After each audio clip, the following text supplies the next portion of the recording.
সাধারণ ছাত্ররা যদি আমাদেরকে বিদায় করে দেয় দিক, কিন্তু সাধারণ ছাত্ররা এই ধরনের নেতৃত্ব তৈরি করে এই ক্ষমতায় আসুক, আমি তো ওয়েলকাম জানাই, আমি তো এদেরই প্রতিনিধি আমি মনে করি। কিন্তু এরা তো জানে না, এরা আবেগ প্রবণ কইরা কোথায় দেশটারে নিয়ে যাচ্ছে। কালকে যদি শেখ হাসিনা যদি না থাকে, পরশুদিন কি আপনি তারেক জিয়ার আইন দিবেন?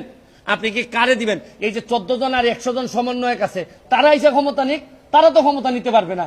তারা কার কাছে নিয়ে ক্ষমতা দিবে এইটাই তো আমি বুঝতে পারি না। তারা ক্ষমতাটা নিয়ে কার কাছে দিবে ক্ষমতা বলুক যে আমি অমুকরে দিব। 14 জন বা 150 জন সমন্বয়ক যারা আছে, যারা দাবি করতেছে যে এই তারা এই দেশটারে রাষ্ট্রের সংস্কার করতে চায়, তাহলে তারা এসে বলুক তারা মন্ত্রী হইতে চায় বা তারা ক্ষমতা নিতে চায়। কিন্তু তারা তো, আমরা তো বুঝতেছি তারা আইসাই যেটা করবে এটা হচ্ছে কি লাথি মেরে এদেরকে, যারা আজকে যদি এই সরকারের পতন হয়, কালকেই এই সমন্বয় একটা লাথি মেরে বের করে দিবে, দিয়া জামাত এবং বিএনপির যারা এই ষড়যন্ত্রটা করে এই জায়গা পর্যন্ত আসছে, এরাই এই দেশের দায়িত্ব নিবে, নিয়ে এই দেশটারে আগের 50 বছর আগের জায়গায় নিয়ে যাবে। কারণ এদের রক্তের মধ্যেই বাংলাদেশ না।